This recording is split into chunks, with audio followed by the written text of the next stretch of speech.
Uh-huh. I just feel like I've been around the block, ripping up fantasy stock, working around the clock. Look at the view from the top. Researching rookies a lot? No, I just be listening to pods. Yeah, one in particular, I'm just a messenger. Let me just pass on the rock. Browning, brunning, pruning, pronouncing ain't what he's doing. What he's doing is not losing, but infusing you with new things. And there's Dennis the Bennett, yeah. The man is a menace, yeah. Building a dynasty, some of the finest things. Promise you, you won't regret it. Sly as a fox, cultured in pop. Give him his props. Here is a thought, here is a box, and you cannot compare them at all. So don't even try. Careful with the news, but when you use a take, I take up Tony Fire. I mean Dyer, because anyone else is a huge mistake. Whoa, fantasy round table, fantasy round table, yeah. Fantasy round table, come take a look at the crown, baby. Hey, fantasy round table, fantasy round table, woo. Fantasy round table, come take a look at the crown, baby. Go.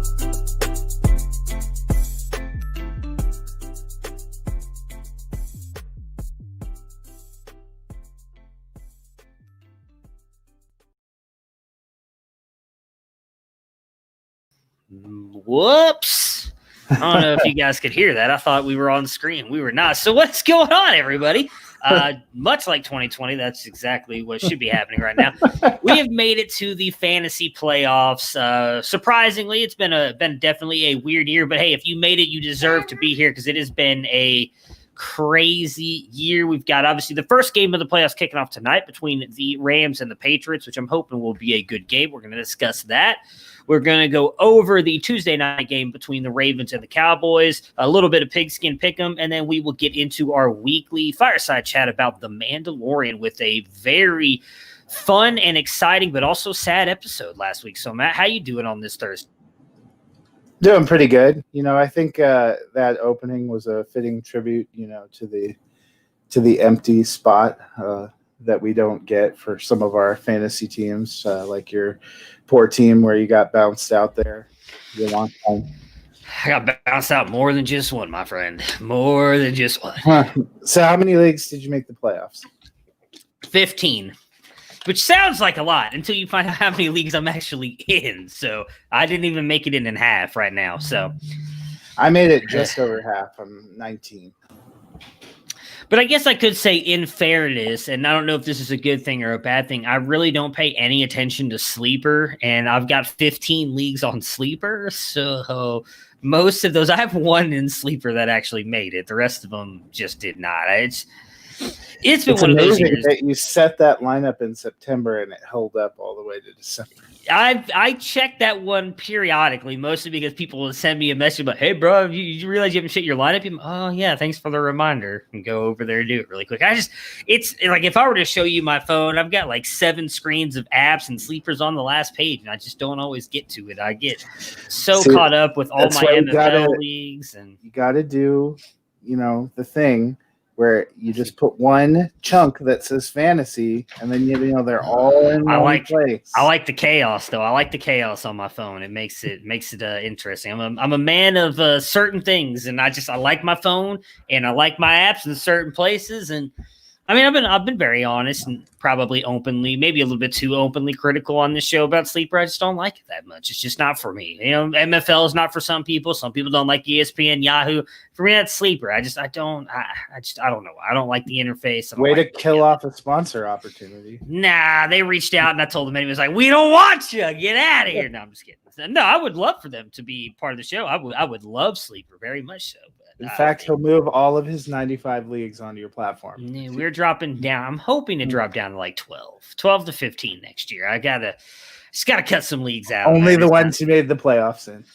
No, actually, most of the ones I really care about, I didn't make the playoffs in, which is why it's been such a crushing season. But my other problem is, and I remember I talked to probably with both you guys about this last year, is I just invest in the same players so much that if it kind of like I have so many shares of Barkley, Kittle, Chubb, and those injuries this year have just killed me. So, I mean, that's what killed me. I was talking to in the nerd in our nerd Slack channel the other day. Everybody was talking about who made the playoffs. I was like, yeah, I'd have loved to make the playoffs considering I had, Chubb, Kenny Galladay, and George Kittle. And Chubb and Kittle going down pretty much the entire season really kind of killed my chances of doing anything in that. So wasn't fun. I will say I will apologize in advance if I drop off a little bit. I got what I hope is a cold, and but I've tested against the possibility of the other this morning. Yeah.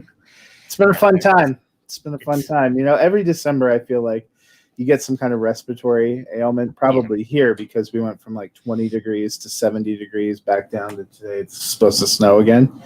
But now in 2020, you can't take anything for granted. So people who have chronic sinus issues, this is your Waterloo.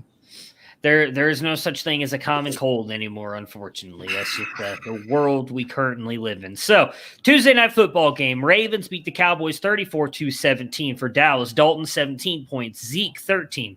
Yeah. Could have used that 13 last week, Zeke.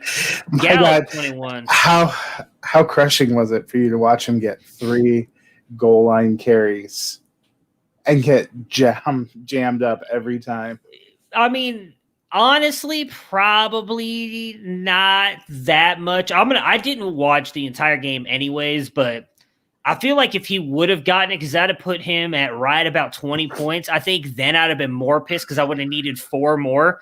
And as we've talked about on the show a lot, my string of losses by 4 points was very frustrating this year. And so had he gotten to that like 19-20 threshold, I would have been down by it would have been 4.8 points or something like that for me to win and get to the playoffs. And then for him to then lose, it'd have been very defeating. It'd have been very hard for me to come back and even play fantasy next year. So, I had one game where I needed to win to get in the playoffs, and I was up by 0.5 points, and he had Elliott. So I'm watching that, kind of fretting, and at the same time watching my friend who, it's going to be her first time getting a team in the playoffs. She's a diehard Browns fan like you. So it's been, her team's called Browntown.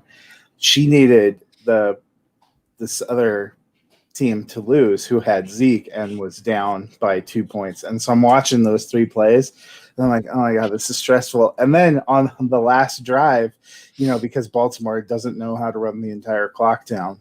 Yeah. Like a bunch of chumps.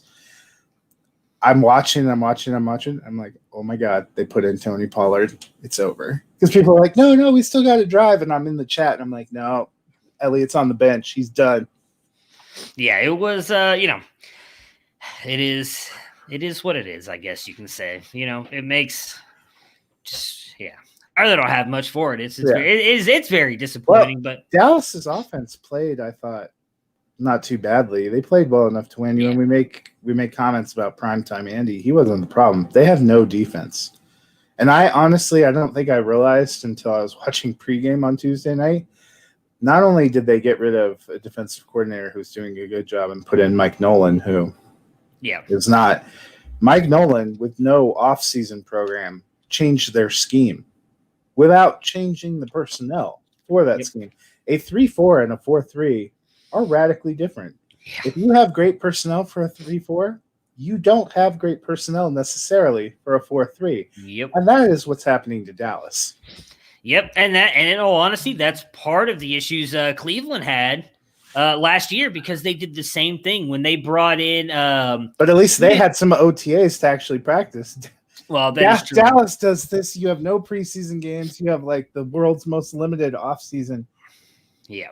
Yeah, it was and I think that speaks to kind of, I know nobody likes for the players, at least if a player is going to speak out, put your name on it. Nobody likes the anonymous sources thing, but I think that kind of speaks to what we were hearing at the beginning of the year, where Cowboys players were coming out and kind of bashing the coaching staff a lot because they're like, these guys don't prepare well, they don't make adjustments, all this other stuff. So again, I feel like I'm seldomly right on this show, so I'm just going to continue to point out that I did not think this was a good move for Dallas, bringing in Mike McCarthy and this supposed analytics-driven coaching staff that he said he had. And once we get into the offseason, I'll be very curious to see if maybe he's a one and done. I don't know. I know that they lost Dak, but I think they'll fire their defensive coordinator, but I don't think they'll fire McCarthy. We'll see. I don't know. I think. Well, he's paying him a lot of money, actually. Also the offensive staff they retained was Garrett's offensive staff. Well, just the one person, Kellen Moore. That's because that was that the one an most edict important. by Well, right. But I think you could their argue offense that hasn't been very good. Their usage of Ezekiel Elliott's been suspect. see. But I wonder if that is a Sometimes McCarthy they forget thing. that Mike Gallup exists, or Michael Gallup lives on their team. Well, that's because they drafted CeeDee Lamb because Jerry Jones is an idiot when he should have gone defense. But on the Zeke thing, I honestly wonder if that's more of a McCarthy thing because they used Zeke a lot last year. He just wasn't effective. Like that was kind of all of our biggest arguments last year, right? They were using him and then they had to start using Pollard because Zeke and I'm sure we all felt it was, or at least I did. I won't speak for you, but I felt like some of it had to do with he held out for so long, came back, had the shortened training camp and preseason stuff. I felt like never really got into a groove. They were still using him a ton. What a lot of people have pointed out, even what I brought up, is when they hired Mike McCarthy, I always thought he was more of a run-heavy coach. But then we went back and looked at the stats in the offseason, like, okay, he's actually more like 70-30 run. And now some of it we don't know, especially the last couple of years, is we heard all the rumors that Rodgers was checking out of plays and whatnot, but still it was heavy pass. And I don't think Rodgers was doing that for multiple years.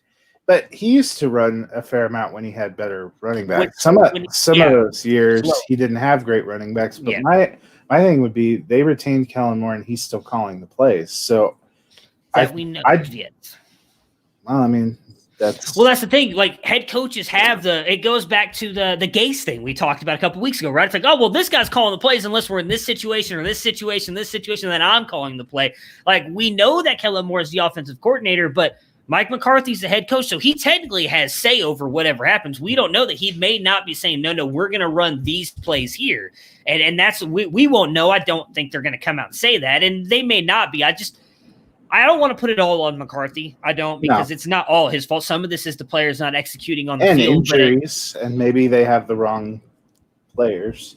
Yeah, I feel like from what we saw out of this team, I mean, I'm the constant Cowboy hater on this show, and I feel like this team has taken a big step backwards. Even when they had Dak, they did not look impressive. I would say, if nothing else, they have to do something else on defense. Yes, for sure. Defense has been their biggest liability. I mean, even when they had Dak, he was putting up 30 or 40 points, and it wasn't enough. I mean, look at that game they played with the Browns.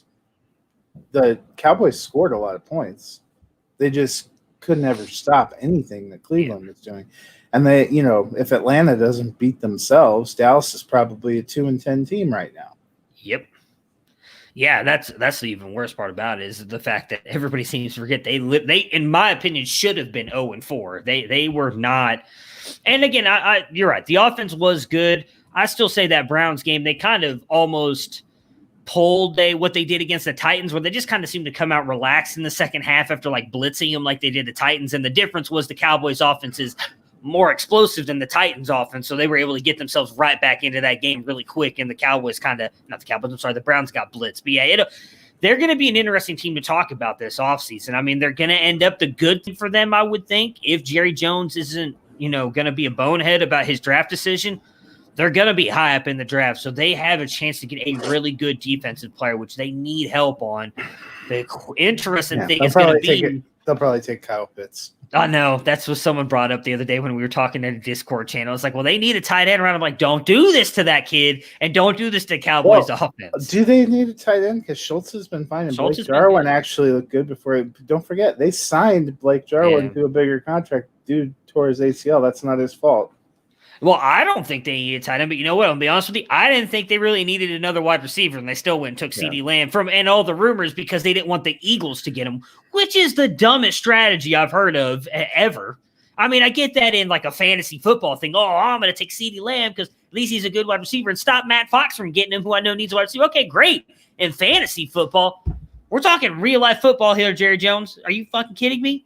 You need help on defense. You got guys like me out there running around trying to cover wide receivers. And suddenly, though, too, and this could have a bearing on Ezekiel Elliott's play, too, they might actually need another offensive lineman because they lost a couple of guys to, retirements and other things.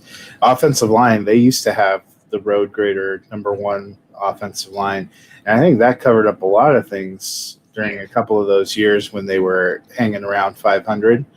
Because they were able to protect and they were able to do things. They took a significant hit there, and we're seeing it. Yeah, and again, being that high up on the board, there is a couple offensive linemen that a lot of people feel are the top of this class. So that could be a route that they go. And I wouldn't hate that pick, though, either. Shoring up your offensive line is never a bad pick. If they go offensive line or defense, obviously I think that they help their team out. I have a feeling we're going to see him, or they're going to draft another running back because, they're like, well, we need to get more of a rotation going here. So it's going to be fun to see what Travis happens. Etienne, come on down. Yeah, there we go. On Baltimore side, Jackson 25 points, Dobbins 13, Edwards 10, Hollywood Brown 14, and Miles Boykin 10. Second good game for Brown in a row. Are you starting to believe in him? So Andrews comes back this week. I would like to see. Hopefully, yes. Has he been cleared for sure? Yeah, I'm pretty sure they said he was tracking toward being cleared. I guess with the Ravens, you never know. We know Dez isn't coming back because even though he says he had 2 negative tests, they put him on the COVID list today. So something's not adding up there. Plus, he kind of rage quit on. Yeah, I mean, that's kind of on you, man. You said you wanted to quit. I mean, I get being upset. I know he wanted to go out there and play against the Cowboys, but to get pulled off the field and everything that's going on right now, it sucks. But if they say you tested positive, you've got to come off the field, man. You're risking other players' health, and then for you to just go throw a temper tantrum on Twitter, which I thought was just perfectly poetic, because as he's doing that, they're running the interview that he did with Tony Gonzalez, and Tony Gonzalez saying, "Oh, he's so mature now. He's really aged well, and he's such a mature player." And then he's on Twitter, "I hate everybody. I quit." I'm like, all right, bro, like just calm down. Tony Gonzalez was just happy he found a player whose name he could actually remember. Somebody he played with. So Snead and Andrews are allegedly going to be ready and back for that Monday night game. We have talked before. It's if you're going to attack the Browns, you'd be better off trying to do it through the air than on the ground. They have a pretty good run defense. I want to see, does Brown continue to have a factor in what's not a terrible passing game matchup when the other guys are back, or was he kind of the last guy there? Because he had a decent game. I don't want to take anything away, but a lot of his points came on 20-yard strike, so that's like 9 points out of a 14. And same thing really the week before. He caught in what was a little bit of trash time, a 77-yard touchdown strike that vaults him up there. So, I'm happy to see him getting more involved. We've said before, big plays are kind of the thing that he needs. And that's really what he was thriving on a lot last year, too, was those big touchdown passes. It's nice to see they have remembered that he's alive and part of the offense. I hope they still remember that when they get some of their other receivers back. Yeah, it's going to be interesting because I don't think anybody on the Browns really matches up with him. It doesn't look like Ward's going to be back in time, and that's the one guy I think could somewhat keep him in check. And I think Stefanski said today he wouldn't rule him out, but I feel like with the calf strain, he's probably at least going to be gone for one more week. But it's going to be an interesting matchup. I'll be interested. I mean, the one thing I will say about the Browns defense is you're right. They've played a little bit better, especially in the first half. The past couple of weeks, they've done a really good job of kind of blitzing teams in that first half and getting leads, and then using the run game is almost like a defense to keep the offense off the field, which in a way is what Baltimore does as well, which I think is what makes next week's matchup such an interesting matchup outside of obviously the playoff implications that are in play for both teams. If the Steelers lose on Sunday Night Football, which I think is a decent possibility, the Browns could be going into that game with the chance to be one game back with 3 games to play, which would be a pretty awesome position to be in. Yeah, I mean, it'll be – I want to get ahead of myself. Ravens are not an easy team to beat, and we have yet to see the Browns be able to do it outside of once in the past 6 years that I can think of. Freddie Kitchens blitzed them a couple years ago. Or was that – last year actually, back in week 3 or 4. The one of the very few good showings we saw of the Cleveland Browns last year. All right, so Thursday Night Football, we've got the 6-6 Patriots at the 8-4 Los Angeles Rams. For the Patriots here, Cam Newton questionable, but he is expected to play. I mean, the Patriots have to win tonight. That being said, you have to win tonight in your fantasy football matchup as well. Do you trust playing anybody on New England in your fantasy playoff matchup? I'm really not if I can help it. I think Cam's a QB2. He has some upside, but he's a QB2. Damian Harris has run strong. I think he's an RB3. And then the rest of them, those two receivers, Myers and Bird, we've seen them have some decent games, but they're really like wide receiver fives with some boom bust potential. If it ends up a game where, Cam ends up wanting to throw to Myers 35 times, then, he might give you points, but that's not what you're banking on in the playoffs. Yeah. I actually kind of like starting James White tonight. I think he could have a pretty big role just because I think the Rams could get up on in a lead. And when we see them with the lead, they go to James White a lot. It'll be interesting because obviously the last 2 times these teams played each other was in the Super Bowl. Was that 3 years ago now? Yeah. And just an offensive shootout. Yeah, it was very bad, but we'll see if McVay's kind of come up with anything to do differently this year. But White for me is the only guy I might play as like a flex play. Outside of him, I'm with you. I'm kind of avoiding everybody Patriots wise. It's weird. I have not seen somebody kind of just drop off with no real reasoning why as much as James White. And Burkhead sort of had jumped him and took that role. And Burkhead was doing all the things that you expected you were going to see from White. And White, for a game after Burkhead got hurt, seemed to do it. But the last couple of weeks, just not seeing much. Now I know he had a pretty good game last week, I think, didn't he? I thought he said it I don't know, like 20 points. I thought he's been like right around the 10-12 range the past couple weeks. I could be wrong. I could have swore that's what I saw earlier. I was pretty sure I played him. But the one thing I'll say, and we did talk about it, and I heard them talking about on Sirius XM NFL radio today. They said a lot of the stuff earlier in the season was mostly due to what was going on with his family, and it was affecting him more than people we knew outside of that. So that might be it. He's been right around the 6-point mark, it looks like. Yeah, I was going to say, because I've been playing him. I don't know where. Yeah, 1.6 points last week, so maybe I wouldn't. 13 the week after, or 14. Yeah, so in PPR, he had 13 and a 14. One against Houston, one against Arizona, but last week was 3 against Baltimore, just 2, Jets just 6, 5 against Buffalo, 1 against the 49ers. I mean, he's had a couple of good games. I just don't know if I trust the consistency. And I saw last week they started mixing Sony Michel back in there. And to me, that just makes it even more of a quagmire. All right, so let's see here. For the Rams, aside from Woods and Cup, the Rams you're starting for the fantasy playoffs are? So our friend Dennis did bring up an interesting point that the Patriots usually are great at taking one thing away. And I started thinking, with their team setup, I think Woods might be the thing they're taking away, which started to make me nervous. A few other people said Cup, and then a couple of people were on the train that they were going to try to take the run away and make Goff beat them. So I guess it depends on what you think's going to happen. Woods and Cup to me feel like guys you have to play. Running backs, I still think Akers probably ends up with the best day in the playoff situation unless I'm very desperate, and hopefully with 16 games and this being Thursday night, you're not that desperate. I'm not rolling out anyone. Yeah. I mean, I don't know how you can trust the running backs at all. We've seen Akers looked good, and they gave Henderson some run. I actually think Henderson was starting last week until he got hurt, and then Akers came in. So, yeah, I'm with you.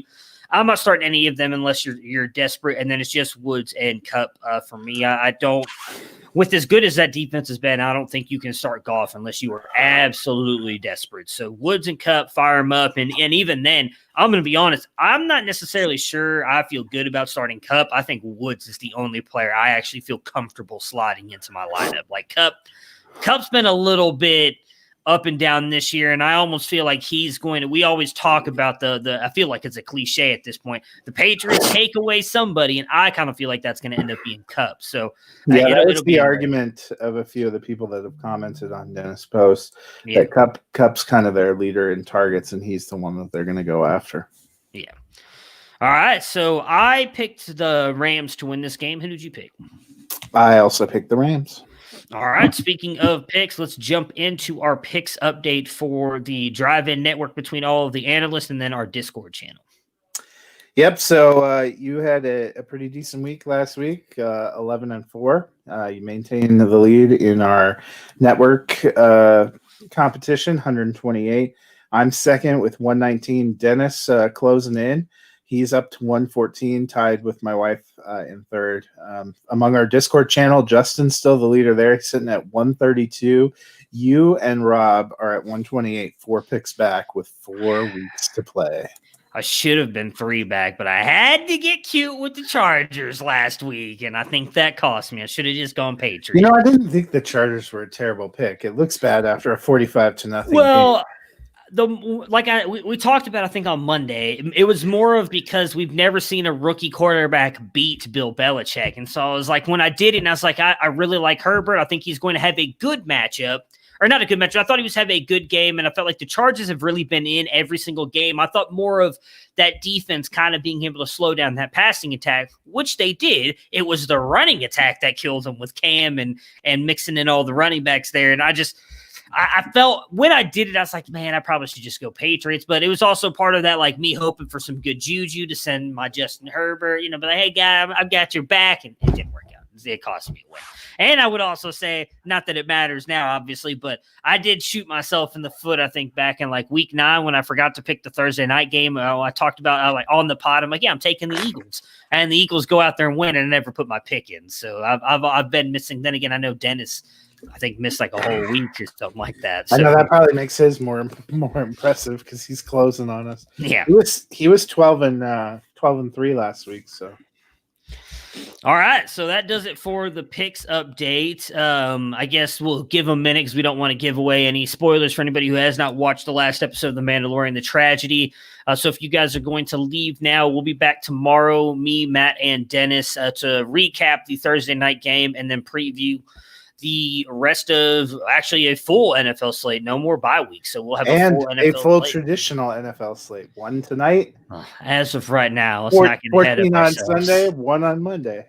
Let's not get too ahead of ourselves. Something could go wrong, but we definitely hope. And I think the only team that was dealing with anything COVID was with Carolina, and I saw this morning they did not have any more new positives. So yeah, that is trending toward everybody being able to play in obviously week 1 of the fantasy football playoffs. So we are now going to jump in. As I just mentioned, that this will be a spoiler discussion. There's a lot that happened in this episode. So if you have not watched it, please turn it off now, because I hate when people, Ricky, spoil shit for me about things that I really want to see. Sean McCoy. Yeah, so please, we do not want to spoil this for you. If you have not watched the episode and don't want to hear anything about last week's Mandalorian episode, we'll see you tomorrow. That being said, all right, so I'm going to change up a little bit here. I want to start with Boba Fett because back in action looked awesome. It was cool to see him back in. Looked awesome for the first time, really. We don't really see him do a lot other than narc out Han and Leia and fall into the Sarlacc. Well, so that's what I was going to bring up, because a lot of people have always viewed him as a villain of the Star Wars universe, right? And now that we've kind of seen what Mandalorians have always been about and everything else, it almost seems like he's actually, he's just following his own kind of beaten path. It was what it was while the Empire was in charge. Yes, he did what he did. To Han, obviously working for Jabba the Hutt, you got to get paid. Comes out, this is the first we've actually seen of any kind of real character development for Boba Fett, and it was cool to see. I really enjoyed the episode. I thought having him in there, and obviously him blowing up the ship part, I thought was just awesome. But what were your kind of like takeaways of Boba Fett? Does that change, I guess, how you've always viewed the character since really episodes 5 and 6, right? Am I remembering correctly? Yeah. Well, so first of all, you don't want to be considered a villain. Don't hang out with Darth Vader and Jabba the friggin' Hutt. You got to do what you got to do to survive sometimes. Second, I would say his motivation sort of becomes a little more understandable when you watch the prequels, because as a young child, he saw his father beheaded by the Jedi. Yes. So if you have a family member that's killed by an order, you might not look favorably upon them. Yeah, if Baker Mayfield showed up and beheaded my father, I probably wouldn't be a Browns fan anymore. I think that's fair to say. So, I mean, that's all that would happen. You just stop watching the Browns game. No, I mean, I'm just saying, I'm trying to, put Baker comes sliding in, I mean, that slide is damn sexy. I can't stop watching it, man. It is so damn good. It was good. Anyway, first of all, it's led to some great memes because they show, it wasn't the same actor, by the way, probably in the original ones, but they show like Boba Fett from Empire Strikes Back versus Boba Fett wearing the armor now, and they're like COVID 20 or me pre-COVID, me post-COVID in my armor. So that's been a great meme. But he's a kick-ass fighter.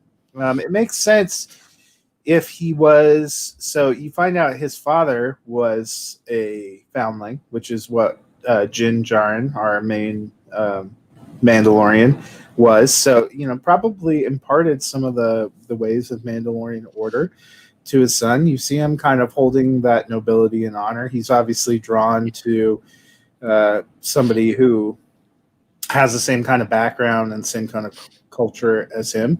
And we've known before that he was a man of his word. They gave him a job and he went and hunted those people. That was his job, and that's what he did.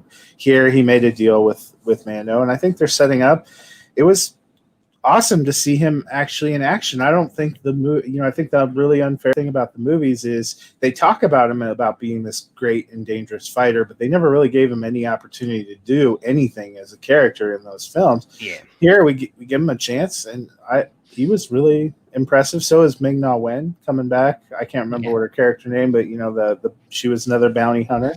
I'll look it up. He's starting to put together that super team. You see him go find Cara Dune at the end. It looks like, the band's coming back together. You figure Grief Karga probably going to go with them. Maybe he'll call his old Mandalorian friends and say, hey, we're all hunting the same guy, because we already know that Bo-Katan wants to get Moff Gideon. So she would be motivated to get Moff Gideon for other reasons. But hey, take the help. I think we thought that it was going to kind of track toward at some point losing Grogu, and him trying to put a team of super soldiers together to go fight the Empire and get them back. And that certainly seems to be tracking along with what we're seeing. This was episode 6 of an 8-episode season. So we have episode tomorrow and then one the following week. I'll be curious to see where we end up. Fennec Sand, which I forgot about that, because she was back in, for those of you who don't remember, season 1, if I'm remembering correctly. Yeah, it was like the middle of season 1. Yeah, where they go out into the middle of Tatooine, and they're trying to hunt her down, and he's got the other I don't think he's another bounty hunter, it might have been, with him as they're trying to track her down. It was the guy that wanted to get into the guild. I think the kind of cavalier young guy. He ended up getting killed. Yeah. So I'm with you. I mean, and that's the one thing with Boba Fett, and the more I've thought about it, I've been thinking, it's like, man, we really kind of gave him the short end of the stick, because we all love Mando, and we saw very early on in the series, he did literally the same thing Boba Fett did. Like, he showed no mercy to these people. He just goes, because that's his job. Now, we all see him differently, I think, because of the way he's treated Grogu. We don't know that Boba Fett wouldn't have done the same thing. So for me, also Boba Fett's targets were characters we loved, whereas Mando, he's gone after people we didn't know. Yeah, exactly. But it'll be, I mean, we all loved Han, but Han comes back. It's that it's you gotta throw some kind of, Han can't just be running around kissing Leia, killing bad guys, and being super cool the whole time. You got to give him something to come back from. So, I thought, again, it was awesome to see some actual character development from him, kind of seeing what he may have been this whole time that we never really got to see, and kind of at least exploring that character a little bit more. By the end of the episode, as you mentioned, it looked like Mando was building a super group here to go hunt Grogu. Do we think that the confrontation comes this season? I think probably in the finale, whether it gets resolved or not is another question. But I think we'll have. It looked like they're setting up this next episode is going to be building the team. For some reason, he wants to go get Bill Burr's character out of prison. I think because he probably knows the. It seemed like and the Empire so well. So I think that would be my guess. But obviously, I don't know. Yeah, we got to saw my favorite character. What's up, girl? My favorite. No comments about how she looks in her armor this looks week. amazing in her armor. We did see as well the very interesting part with Grogu, who's kind of gaining strength with his powers in this episode, sitting up there up on the Jedi Temple, obviously for a long time, having that whole thing going on. And we saw him Force slap a bitch. Interestingly messing with the stormtroopers, which I would also. Well, I'll save that. I'll ask you a follow-up question here, but what do you expect to see from him moving forward, where it seems like he's really starting to show his Force powers? Yeah, when you got from Ahsoka Tano that he had a lot of more training than he was letting on, and he had a lot more mastery of his power, that he had kind of hidden that away because he felt like he needed to save himself. And, is it being awakened? We've seen him starting to pick it up. Also, I mean, it was cool watching him do some of that to the stormtroopers, but it also gave me a little bit of a moment of pause because there's been some concern. That's what I was going to ask you. They've made copious references to him possibly being evil. That would be heartrending. Yeah. Please don't do it, Favreau. I refuse to believe that the man that gave us Elf is going to jack us like that. I mean, it would be a phenomenal plot twist. I mean, it would almost be, and I hate to say this because then people are going to say, oh, well, we all saw it coming, but I don't think anybody's going to see it coming. But it's almost a Darth Vader, I am your father moment if he ends up turning evil. It more reminds me of, another show that you and I love, Game of Thrones, where it's not that they didn't give hints that Daenerys had a dark side. It's when you see that kind of become the villain. Yeah. This show has given us some, has put out into the world that our little friend may not be, the first time he sees Cara Dune, he tries to force choke her. Yeah. So, I mean, he's put out into the world that he might not be pure of heart. I just don't know if I don't know how I'll feel if it actually happens. Well, that's the thing, is that we've seen it, but we don't want to believe it. And so if they actually go that route, though, so I feel like I need to bring this up because I have not seen this till literally just now. So did you see that Hayden Christensen is coming back to play Darth Vader? No, I didn't see that. Breaking news. But it's got to be in the Obi-Wan Kenobi. It is series. For Obi-Wan Kenobi. Yes, he is returning after 10 years to come back and play Darth Vader in the Obi-Wan Kenobi series. I'm going to go out and say that he may not be the world's greatest actor, but if you actually watch Attack of the Clones, which is the movie where he gets maligned for, and you listen to that dialogue, could you have delivered the dialogue about Sand without anyone thinking, what the hell's going on? Natalie Portman, who we've seen win an Academy Award, nominated for several Academy Awards, also looks like she needs acting lessons in those movies. So I'm just saying, it may not be them. Yeah, I mean, again, I was younger. I haven't really gone back and watched them that much, but I just feel like there was a lot wrong with those three movies, and it was not just the acting. Some of the writing. Like, why was Jar Jar even really a part of those movies? I felt like they killed off Darth Maul way too quick. Like, there's so many things I would have done different. Like, I mean, just speaking personally, we'll get back to Mandalorian. We can have like a Star Wars talk in the off season maybe, because we're not gonna have much else to talk about right now. It looks like, I would have loved to see some kind of like Darth Maul and Count Dooku kind of team up there throughout the 2 and 3 before something happens. But you have to wonder if we are going to see something. So we've seen Darth Maul come back in Solo, a Star Wars story. Yeah. He apparently has a role in the Clone Wars shows and stuff too. I haven't gotten all the way through there. So canonically, they did bring him back, and with this new kind of Star Wars creative team, they're talking about 10 live action Star Wars shows in total in the next I'd love to see a Darth Maul show. I would. My only concern is, do you get too much of a good thing? Like, I love Mandalorian, but it's something new and something different and something continuing this story. You don't want to get to a place. This is what I feel like they did with the movies. Everyone was super pumped when they were going to bring back Star Wars, and then we started getting one a year, and the quality didn't always hold up, and it became, I don't know if I need to see it all the time anymore. I think possibly the difference with the shows, because Mandalorian's held up. Now, some of that may be Favreau. He's phenomenal. Right, you're talking about 8 episodes, right? Well, that's what I'm talking about. That's a year. That's what they're doing with Obi-Wan too. They're not making it movies, which is that's what I'm saying. Like, I think if they were to bring out a Darth Maul thing and like say, okay, like maybe it's like I don't see how they move away from Mandalorian being every year now with this as big a hit as that goes. But like, say maybe Obi-Wan comes out and it's great, but we don't love it as much as Mandalorian, and it becomes like an every other year thing. Because I've seen them talking about stuff. I'm bringing the guy who played young Han Solo and doing something else with him, possibly. Like, I would love to see, just because, again, I think Darth Maul, and in all honesty, a lot like Boba Fett, like he's a character that a lot of Star Wars fans love because of just how cool he was in movies, and we don't get to see him that much. You get like 2 fight scenes out of him, and that's it. And it's done. And Ray Park, who is obviously phenomenal with all of his, I don't want to be like disrespectful in saying his jujitsu stuff, but the things that he does, what, he's famous for being in the G.I. Joe movies, he plays Snake Eyes, and he also plays Nightcrawler. Who is he in the X-Men movies? Toad, right? Yeah, in the first one? Toad.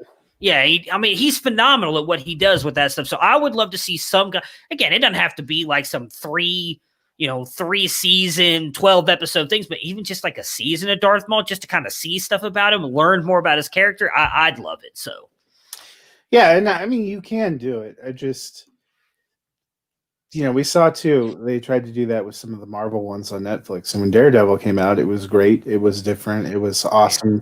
Jessica Jones, second one out, you're like, oh, that's pretty good too. But then Nick Cage, okay, and then Iron Fist. Luke Cage is kind of hard to do. I think, and you're like, bro. See, I didn't think. Well, I guess I can't say this because I didn't finish season 2, but I didn't think Iron Fist, from what I've seen of season 2 so far, I didn't think it was that bad. I didn't watch the full thing. If anyone wondered if we were nerds outside of our pursuits of fantasy football, this last 20 minutes, we'll just it's solidified.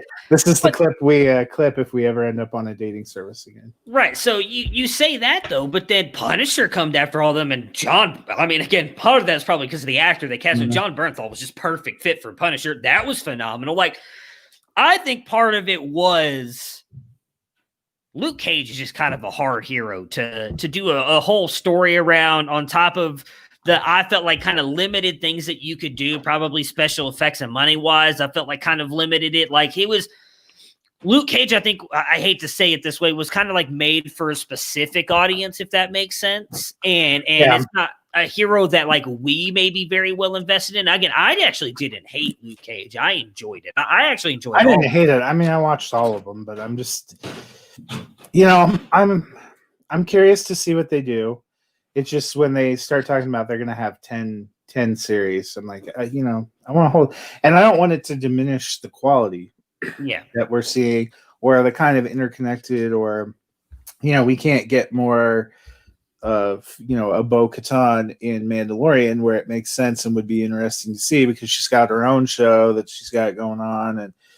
And, I'll be curious to see what they do. Right now, I'm savoring the Mandalorian. I am kind of interested in the Obi-Wan show. I liked Ewan McGregor in that role. I think that time frame between episode 3 and 4 could be an interesting time to explore, because obviously the Empire takes a big hold. Do we end up seeing OG Yoda? Maybe popping up in that show, because he would be the only other one left. They talked about Force Ghost Qui-Gon Jinn popping up in that could be interesting. There's another, Phantom Menace, you're right, killed off one of the potentially most interesting Jedi and one of the most potentially interesting villains. So there's fringe stuff to touch on. I also would, if some of these are going to explore new characters and new worlds and new plots that we haven't seen, that would be cool too. I feel like it's an expandable world. It's just a matter of how they're going to do it. Well, yeah, and that's what I'm saying. And I don't think that they will, because especially with, I think, the freedom they have with Disney Plus now and being able to do what they have. I personally don't think it's like, I can't remember who the director is off the top of my head, but like they brought in high-end people to do this stuff. It's not like, oh, we're just bringing in some, because I like the movie, but it's not like they're bringing in, the gentleman who did all these comedies and then brought him in to do the Joker, and you felt like it was not a smart move for him to do a Todd serious. Phillips. Yeah, like they're bringing in people who seem to know what they're doing, and that's why like I don't see Mandalorian dropping off because Although I don't think John Favreau's it's not like going to comedies necessarily. Screws you. John Favreau, before they gave him Iron Man, had most famously done Swingers, which you wouldn't say is necessarily a logical leap right to Iron Man, and then Elf, which Elf is a delight. Elf is one of the greatest Christmas movies ever made. I don't watch Elf and think, dude, this guy should be making my Star Wars thing. But it worked out. So sometimes you make those reaches and it works out, and people have a lot more talent than you realize. Yeah, but that's my whole point is I think Disney Plus has more. They just have more that they can do. I don't think they have the restrictions that like these movies had. Like we heard about the things they were doing, like with when they replaced J.J. Abrams with Ryan Johnson in the second one. And I think that, in all honesty, as much as I loved that one more than I think the first two, like it was such a separation. I think that's what causes the issue, in my opinion, with the last three, because Abrams was trying to tell one story, and I think Ryan Johnson came in and tried to tell his story, and it kind of messed up the whole trilogy. If you have the right creative vision, you can make it work. Because we've seen a fascinating and great crew of directors going through Mandalorian in these episodes. You know, this episode this week was directed by Robert Rodriguez, who is an incredible action director. Gave us From Dusk Till Dawn, Planet Terror, Desperado. And you could see somebody who knows what they're doing around a good gunfight and all that stuff coming into play with this episode, The Tragedy. We saw Dave Filoni, who worked on Clone Wars, take the episode prior, which had a very kind of Akira Kurosawa feel to it. Favreau's directed in here. Bryce Dallas Howard gave us a great episode in episode, I think it was 3. Yeah. Talking about, you wonder what she could do with her own movie. So you can have different directors breathing into it. I think it's the clarity of vision and story focus. And that's where, the team Favreau and Filoni seem to have had a plan. Like we talked about when we talked about the name Grogu. Yeah. They've known what that name was going to be since the beginning. As early as season 1, they were telling cast and crew, this is what it's going to be, and this is the significance it's going to have. That gives me a lot more trust and faith. You feel like it's actually planned out. Yeah. That could be kind of the difference, and that could be what makes these, if they approach everything in that same way, we're just, I would not be opposed to 52 weeks a year being able to have a live action Star Wars show to put on. And I think that's kind of the goal they're trying to give us, but how are you going to do it? And that's where I think I would put my faith in them doing it right, is because they have it. We've seen this new age of really since the Marvel movies came on with it was a Kevin Feige, if I'm remembering correctly, right? He's the one who did it. So they've brought in they stick here. It's the biggest thing we complain about Warner Brothers and what DC's doing is they seem to be playing catch up instead of just being like, hey, this is what we're going to do and lay out a plan. And that's what they seem to have done at Disney and Marvel. Say, this is what we're going to do. And so we've seen it now with even the Marvel shows that we keep hearing about. Look, this is what we're doing. We're putting these shows out, and this is what we're doing moving forward. And I feel like that's what they're doing with the Star Wars universe. Like, we've known Obi-Wan Kenobi is coming. Now, some of it was halted because of stuff with Obi-Wan, with Ewan McGregor, and then obviously now with COVID not being able to shoot stuff. But they have a plan, and I think that's what is kind of what you're speaking to is why I think I trust them, is that they're not rushing anything. It's like, this is what we're doing. This is how we're going to do it, and they're allowing the pieces to just fall into place instead of scrambling to put it together. The real question is, so Disney Plus announced in the next few years they're going to have 10 live-action Star Wars, 10 live-action Marvel shows. CBS All Access is working on a number of different Star Trek shows to ensure that they basically have a Star Trek show every week. I don't know how I'm going to explain to my wife that my life is about 4 days a week watching the NFL and the rest watching a combination of Marvel, Star Wars, and Star Trek. Yeah. I feel like there's some tough times coming there. I mean, I guess for me, I'm good because I'm not a big Star Trek fan, so I do have that going for me at least. But yeah, it's like I'm with you in college football. That's how I can't get into college football as much as you. I got to make room in my life because I still am going to end up having to watch 75 Hallmark Christmas movies a year.